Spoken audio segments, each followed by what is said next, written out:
Nous allons donner la parole à son Excellence M. Amadou Ba, ministre des Affaires étrangères et des Sénégalais de l'extérieur.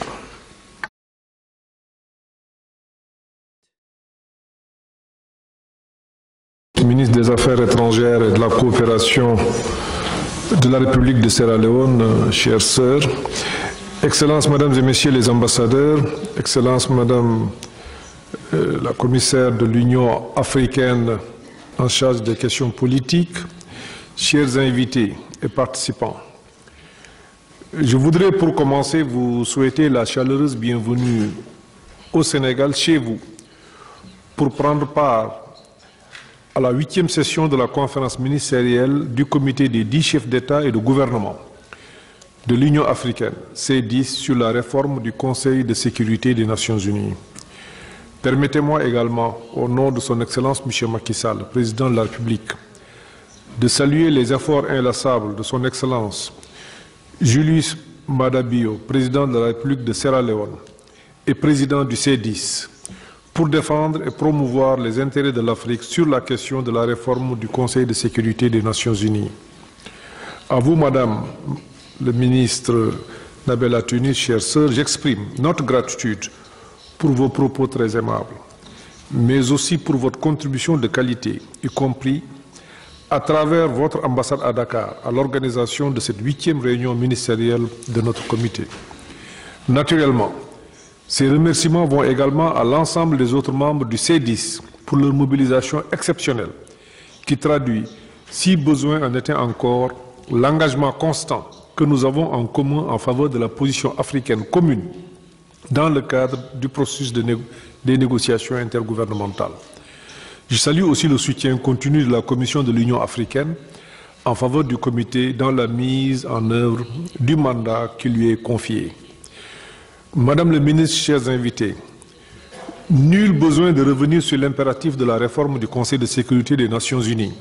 Aujourd'hui, plus que jamais, alors que le multilatéralisme est mis à rude épreuve, il est temps que l'Organisation des Nations Unies, en particulier son organe, chargé d'assurer la paix et la sécurité internationale, fasse sa mue. Pour mieux refléter les défis actuels et incarner les aspirations de la communauté internationale à une gouvernance mondiale plus inclusive, plus équitable et donc plus efficace. Dans ce contexte, ce ne serait que justice de doter l'Afrique, seul continent ne disposera pas de siège permanent au sein du Conseil de sécurité, d'une telle présence au sein de cet auguste organe. Au demeurant, notre continent continue, hélas, d'occuper une place prépondérante dans l'agenda du Conseil. Cette injustice ne pourra être réparée que par la prise en compte claire et sans équivoque de la position commune africaine issue du consensus des îles Unies et de la déclaration de Sirte. Aussi, la 8e session ministérielle que le Sénégal a l'honneur d'accueillir offre une opportunité de renouveler notre engagement commun d'œuvrer pour doter le continent d'au moins de 2 sièges de membres permanents bénéficiant de tous les privilèges et attributs qui s'attachent à ce statut, y compris le droit de veto et de 2 sièges non permanents supplémentaires. Chers ambassadeurs et experts, votre mission, dans le cadre de cette réunion préparatoire, est de nous aider, nous ministres, à mieux orienter l'action du C10 en dégageant des perspectives permettant de consolider le consensus qui nous réunit et d'explorer les voies et moyens de mener à bien notre mandat.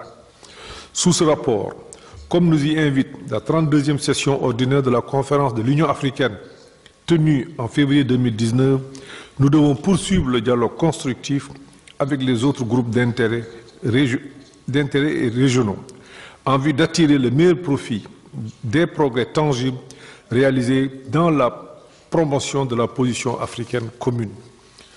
En tout état de cause, le soutien grandissant dont bénéficie cette position doit être clairement reflété dans le cadre du processus de négociation intergouvernementale.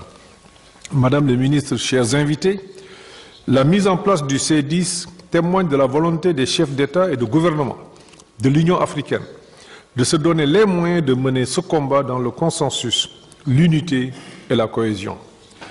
J'espère que les recommandations issues des travaux contribueront aussi à réaffirmer la pertinence du C10 et refléter notre détermination à refuser toute approche intermédiaire ou transitoire qui vienne en contradiction avec la position africaine commune.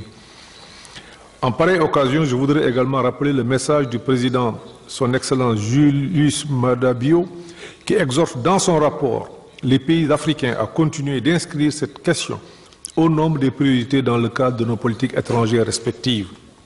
Mesdames et Messieurs les membres du comité, je sais que c'est le sentiment qui nous anime tous, un engagement collectif à œuvrer inlassablement à l'exécution du mandat qui nous est confié par l'Union africaine, à savoir de promouvoir, défendre et vulgariser la position du continent.